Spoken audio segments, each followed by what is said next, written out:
Learning centre YouTube channel में खुशामदीद। दोस्तों, आज की इस लेक्चर में माइक्रोसॉफ्ट एक्सेल में अकाउंटिंग के जो बेसिक कॉन्सेप्ट है, बेसिक जो टर्म है, जिसमें दोस्तों एसेट है, लाइबिलिटी है, इक्विटी है, कैपिटल है, एक्सपेंसेस है, रेवेन्यू है और इनकम है। इसको दोस्तों हम डिटेल में आपको डिफाइन करेंगे, बताएंगे इसके बारे में। और आखिर में दोस्तों इसकी जो एंट्री पास होती है, यानी कौन सा एसेट डेबिट साइड में जब इंक्रीज होता है, और इस तरह लाइबिलिटी है, जब ट्रांजैक्शन इसकी पास करते हैं तो कब डेबिट होता है और कब इसका ये क्रेडिट होता है। तो अगर आप इस चैनल पर नए हैं, हमारे इस चैनल लर्निंग सेंटर को सब्सक्राइब करें, साथ घंटे वाली बटन दबाएं, लाइक करें और कमेंट जरूर पेश करें। What is asset? An asset is a resources which is owned or controlled by a business. कारोबार के जितने भी दोस्तों एहसासात होते हैं जो कि शॉर्ट टर्म के लिए इस्तेमाल करते हैं या लॉन्ग टर्म के लिए, वो सारा जितनी भी असासा होता है कारोबार का, जो भी चीज़ होता है उसे दोस्तों एसेट कहते हैं। Individual or a government with the expectation to earn or gain or generate income or profit from it. किसी इनफरादी शख्स का, गवर्नमेंट का या किसी भी कारोबारी सेंटर का ये तवक्को होता है कि ये जितने भी असासे होते हैं इस कारोबार का, चाहे वो कैश सूरत में हो, चाहे प्रॉपर्टी की सूरत में है, चाहे वो बिल्डिंग की सूरत में, या वो मशीनरी जिससे कारोबार चलाते, या मकसद ये कि फ़र्नीचर है, जो भी चीज़ें, कोशिश ये होता है किसी भी कारोबार का, कंपनी का, गवर्नमेंट का या किसी फ़र्द का, कि इसको यूटिलाइज़ करके इससे हम मज़ीद पैसा कमाएं। तो यहाँ पर दोस्तों एसेट के चंद टाइप्स हैं, जिसमें दोस्तों करंट एसेट है, फिक्स एसेट है, टेंजेबल एसेट है और इनटेंजेबल ऑपरेटिंग और नॉन ऑपरेटिंग एसेट्स होते हैं। तो ये दोस्तों वन बाय वन हम आपको यहाँ पे डिटेल में डिस्कस करके बताएंगे। करंट एसेट क्या है दोस्तों? इसके जो टाइप्स है दोस्तों, इसको जब हम डिस्कस करेंगे, डिफाइन करेंगे, तो तभी दोस्तों आपको एसेट्स का समझ आएगा। Current assets are those assets which can be easily convert or equivalent to cash within one fiscal year. Current asset दोस्तों वो एसेट है जो कि या तो कैश होता है या इजीली एक साल के अंदर अंदर वो कैश में कन्वर्ट होता है। जिस तरह कैश है दोस्तों, कैश जो है ये नकद पैसा, ये कारोबार का एसेट है, असासा है, जिससे कारोबार रन करते हैं। यानी कोई भी चीज़ हम परचेज़ करते हैं तो कैश से ही करते हैं। अकाउंट रिसीवेबल, ऑलरेडी दोस्तों हमने अगर कोई चीज़ सेल आउट किया है कारोबार में, और जो जिसको हमने सेल आउट किया है उसको दोस्तों हमने उधार पे दिया है, और उसने 2 महीने 3 महीने मैक्सिमम 1 साल में जब उससे हमने वसूल करना होता है, हमारे उनके ऊपर ड्यूज़ है, तो ये दोस्तों हमारे लिए, कंपनी के लिए, हमारे कंपनी के लिए ये अकाउंट रिसीवेबल दोस्तों होते हैं। शॉर्ट टर्म डिपॉजिट, अगर हमारा किसी बैंक में शॉर्ट टर्म के लिए डिपॉजिट होता है, जिस तरह करंट अकाउंट होता है, या शॉर्ट टर्म के लिए दोस्तों जो सेविंग अकाउंट होता है। इन्वेंटोरी जो है, कारोबार के में जो भी स्टॉक हमारा पड़ा होता है उससे दोस्तों इन्वेंट्री कहते हैं। मार्केटेबल सिक्योरिटीज़, हमारा दोस्तों किसी भी बैंक में हमारी जो सिक्योरिटी होती है वो भी दोस्तों कारोबार का करंट एसेट है। ऑफिस सप्लाईज़, हमारा जो ऑफिस सप्लाई है दोस्तों वो भी करंट एसेट में ही आता है। तो ये दोस्तों इसका हो गया वन टाइप। दूसरा दोस्तों है fix or non current asset. Fix or non current asset कौन सा है दोस्तों? Long term or non current asset are those assets which is use for the long term or non current asset are those asset which is use for long term and can not be easily convert into cash. Long term asset दोस्तों या non current asset वो दो asset होते हैं जो कि long term के लिए कारोबार अपने पास रखता है, और वो दोस्तों इजीली 1 साल के अंदर कन्वर्ट नहीं होता कैश में। It can be use for 10 और मोर देन 10 ईयर्स, जिस तरह लैंड है, बिल्डिंग है, मशीनरी है, इक्विपमेंट है, पेटेंट है, ट्रेडमार्क है। बिल्डिंग दोस्तों जब भी कारोबार ले लेता है तो उसमें जो कारोबार के लिए यूज़ करता है तो कम से कम 10 साल से ज़्यादा अर्जे के लिए वो उसकी प्रॉपर्टी होती है, वो इस्तेमाल करता है, और उस ज़मीन जो है वो बेचता नहीं, कारोबार उसी पे करता है, उस पर बिल्डिंग बनाता है। इस तरह बिल्डिंग जो है वो भी जब तक कारोबार रहता है तो तब तक वो बिल्डिंग पड़ा रहता है। मशीनरी है जिससे हम कारोबार चलाते हैं, फैक्ट्री है, उसमें जो मशीनरी होती है वो भी दोस्तों लॉन्ग टर्म एसेट है, जो कि 10 साल से ज़्यादा अरसे के लिए इस्तेमाल होता है, जब तक इस्तेमाल होता है। इक्विपमेंट है, दूसरे इक्विपमेंट जो होगी वो दोस्तों कारोबार ज़्यादा अरसे के लिए रहता है, पेटेंट है, ट्रेडमार्क है, कारोबार का जो ट्रेडमार्क है वो भी अरसा दराज तक जब तक कारोबार पड़ा रहता है वो चलाता है। इसके बाद दोस्तों है टेंजेबल एसेट। टेंजेबल एसेट दोस्तों क्या होता है? Tangible assets have physical existence, it can be touch. दोस्तों दो किस्म एसेट, एक टेंजेबल है और एक इनटेंजेबल है। टेंजेबल एसेट वो होता है जिसको हम टच कर सकते हैं, देख सकते हैं। इनटेंजेबल वो होता है जिसको हम न देख सकते और न टच कर सकते, इसका फिजिकल एग्जिस्टेंस नहीं होता लेकिन उससे हम फ़ायदा उठाते हैं। तो सबसे पहले दोस्तों हम टेंजेबल एसेट को डिफ़ाइन करते हैं, जिसमें दोस्तों लैंड है, बिल्डिंग है, मशीनरी, इक्विपमेंट है, कैश है, ऑफिस सप्लाई है, फर्नीचर है, इन्वेंट्री है और मार्केटेबल सिक्योरिटीज़ है। ये दोस्तों वो एसेट है, इसीलिए इसको टेंजेबल कहते हैं कि ये दोस्तों आसानी से हम देख भी सकते हैं, इसको टच भी कर सकते हैं, इसको हाथ भी लगा सकते हैं, इसका फिजिकल वैल्यू है। दूसरा जो दोस्तों है intangible asset. Intangible asset can not be touch और कैन नॉट बी सीन और टच। जिस तरह दोस्तों गुडविल है, कारोबार का एक मकाम होता है, एक वैल्यू होता है, लोगों में उसकी शोहरत होती है, तो ये दोस्तों एक ऐसा चीज़ है जिसको टच नहीं कर सकते। लोगों को पता होता है कारोबार बाज़ार में जो भी चीज़ मशहूर हो जाए, उसका गाहक बन जाए, तो वो दोस्तों इस कारोबार का गुडविल होता है। इसलिए वो गुडविल जो है कारोबार का जो एक नाम व निशान है, लोगों को पता होता है, इसका गाहक बन जाता है, तो उसकी वजह से दोस्तों लोग उसको पहचानते हैं। उस चीज़ को दोस्तों ना हम टच कर सकते सिर्फ दोस्तों और नहीं देख सकते, उसका फिजिकल वैल्यू नहीं होता। ट्रेडमार्क है दोस्तों, ट्रेडमार्क सेकंड नंबर पे दोस्तों ट्रेडमार्क है। जिस तरह का ओरिएंट है, हायर है, या दूसरा जो नाम हो जो कि एक ख़ास नाम होता है दोस्तों कंपनी का, वो उसको जब शोहरत मिले तो दोस्तों वो नाम ही चलता है। ब्रांड है, स्पेसिफिक ब्रांड नहीं होता है दोस्तों, ब्रांड होता है वो मार्केट में दोस्तों मशहूर हो जाए तो उस ब्रांड को वजह से दोस्तों कारोबार है वो ब्रांड जो है मार्केट में मशहूर होता है। कॉपीराइट है, लाइसेंस एंड परमिट है, ये दोस्तों इसके इंटेंजिबल एसेट में आता है जिसको हम टच नहीं करते लेकिन उसका एक वैल्यू होता है। नेक्स्ट दोस्तों हमारे पास एक्सपेंसेस है। What is an expenses? An expenses is the cost of operation that incurs to generate revenue. As the popular saying goes, it cost money to make money. दोस्तों कारोबार चलाने के लिए जब आप खर्चा करेंगे कारोबार के चलाने में, तो दोस्तों तभी आप मनी या पैसा जनरेट करेंगे। यानी वो एक आम मकोला है, कौल है कि जब आप पैसा पाएंगे तो तभी आप पैसा कमाने। Common expenses include payments to suppliers, employees, wages, factory lease and equipment depreciation.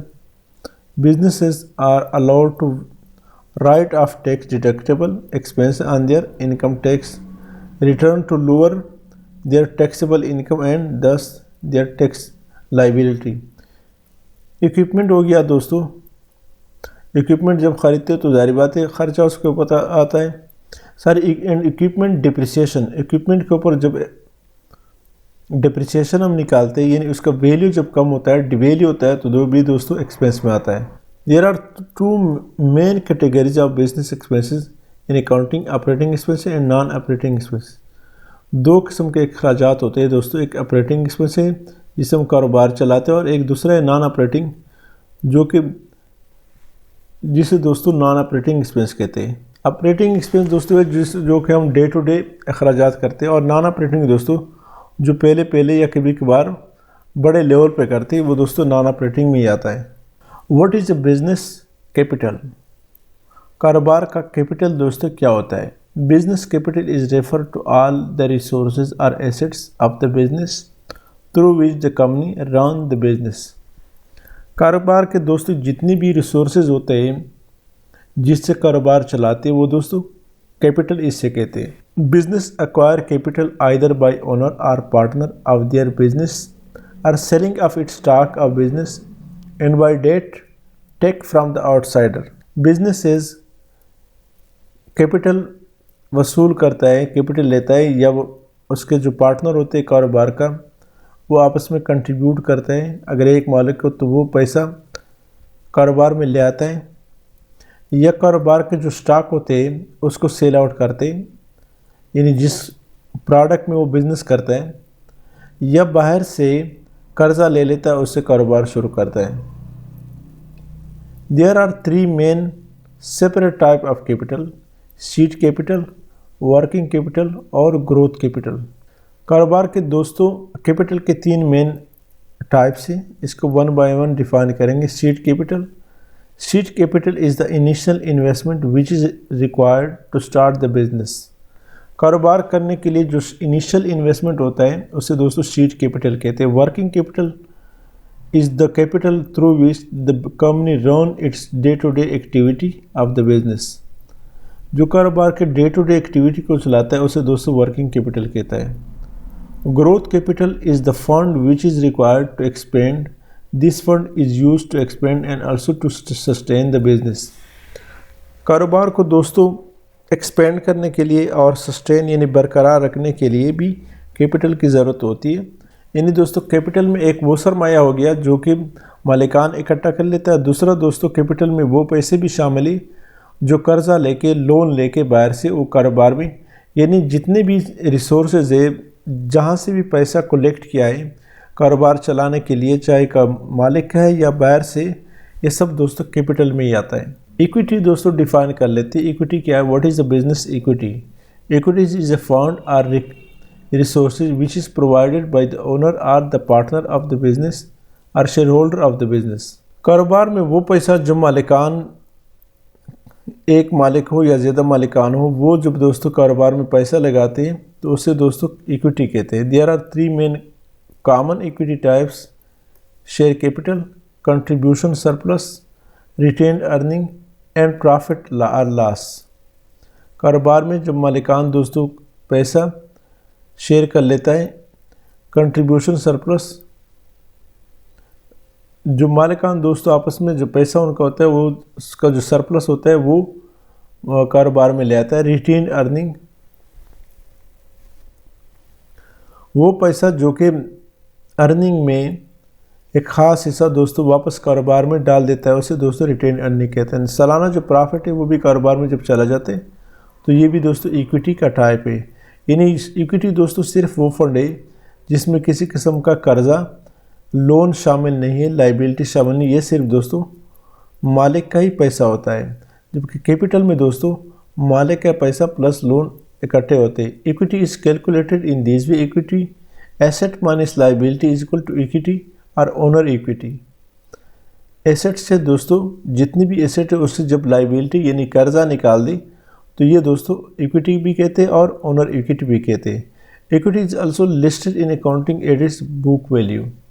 It mean book value is asset minus liability और share capital plus retain earning. Equity represent the share holder stake in the company. कारोबार में share मालिकान के जो हिस्सा होता है उसे दोस्तों इक्विटी कहते हैं। In identify on company balance sheet the calculation of equity is a company total asset minus its total liability.